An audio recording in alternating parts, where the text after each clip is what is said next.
नमस्कार मु पापलीलता स्वागत करुच्ची आपण समस्त को मो चैनल को।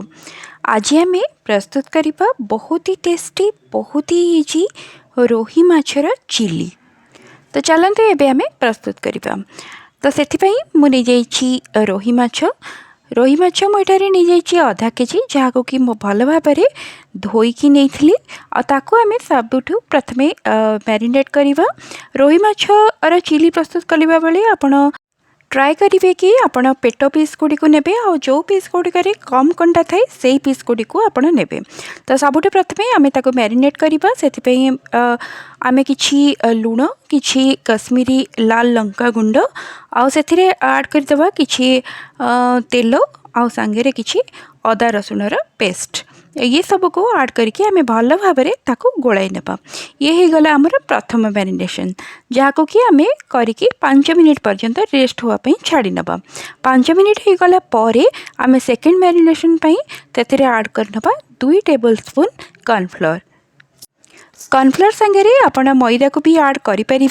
हेले मुझे 2 टेबल स्पून कॉर्नफ्लोर को ही ऐड करी। मुझे प्रथम मैरिनेशन लुण ऐड करी से मुझे बेसी लुण ऐड कर देइथिली। सेथिपई मु सेकेंड मैरिनेशन करबा बेले लुण को आउ एक्स्ट्रा ऐड करिनी। आपण जदि कम लुण ऐड करछंती ताले सेकेंड मैरिनेशन बेले आपण आउ थरे लुण ऐड करि परिबे। चलते ए माछ को आम भल भाव में भाजी नवा। से मु पैन रे किछि तेल को गरम कर नहीं। तेल गरम हो जाबा परे आम जो मैरिनेट करके माछ पीस गुड़ी को रखी से माछ पीस गुड़ी को एबे आम भल भाव में भाजी नवा। आपण चाहिए तो ताको आपण डीप फ्राए भी करि परिबे। हेले मुझे डीप फ्राए करिनी मु अल्प तेल रे ताको भल भाव में भाजी नहीं।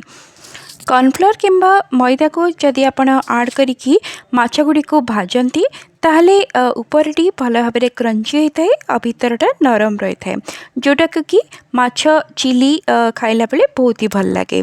तो जिते बड़े आमर गोटे पाख भल भाव में गोल्डन हो आम ताको टर्न करिकी तार आर पाखटी भी भल भाव में भाजी नवा। मैरिनेट करने बेले आपण हलदी को ऐड करेंगे कहीं चिली प्रस्तुत करने बेले हलदी को ऐड करा जाएनी। तापरे जी बड़का तेल आमर रही जाइथिला से आम 1 टेबल स्पून ऐड करी नबा अदा रसुण पेस्ट आउ किछि आम से कटा होइथिबा रसुण आउ कटा होइथिबा लंका को ऐड करके ताको भल भाव में भाजी नबा। चिली रे रसुणर फ्लेवर भल लगी से मु कटा और बटा रसुण को ऐड करिछि। तापरे आमे सेथिरे किछि कटा होइथिबा पियाज को ऐड करिबा। पियाज को इभले भारे बड़ बड़ काटिकी ऐड करिवे। टिक्के पियाज भाजी हो गला परे आमे सेथिरे कटा होइथिबा कैप्सिकम को भी ऐड करि नबा। आ पियाज और कैप्सिकम को आमे भलो भाव में भाजी नबा। बेसी ताको घोड़े की आपण भाजिबेनी एभले भाव में खोला रखी के आपण ताको भाजिबे। आ तापरे सेथिरे आमे दरकार अनुसार लुण आउ कश्मीरी लाल लंकार गुंड को ऐड करिबा। आ साथिरे आमे ऐड करि नबा 2 table spoon tomato sauce 1 table spoon add करिबा चिली सॉस सांगे 1 टेबल स्पून ऐड करदबा आमे तेथिरे सोया सॉस को आउ ए सब को ऐड कर सारिबा परे आमे भल भाव में ताकू मिक्स करके टिक्के समय कुक होवाई छाड़ी नबा माने 1 मिनिट रू 2 मिनिट पर्यंत।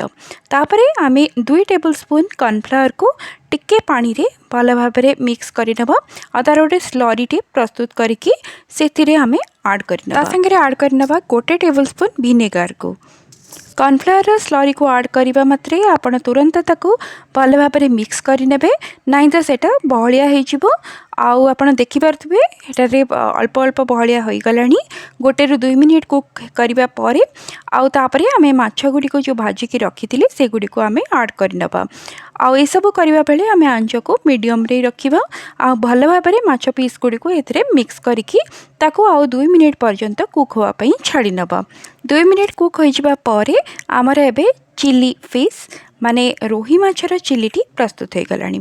साधारणतः चिली माछ को प्रस्तुत करबा बेले बोनलेस पीस रो यूज करा जाय थाए हेले मुठारे रोही माछ को यूज करिकी करिछि तो सेटा भी बहुत ही टेस्टी लगी थाए।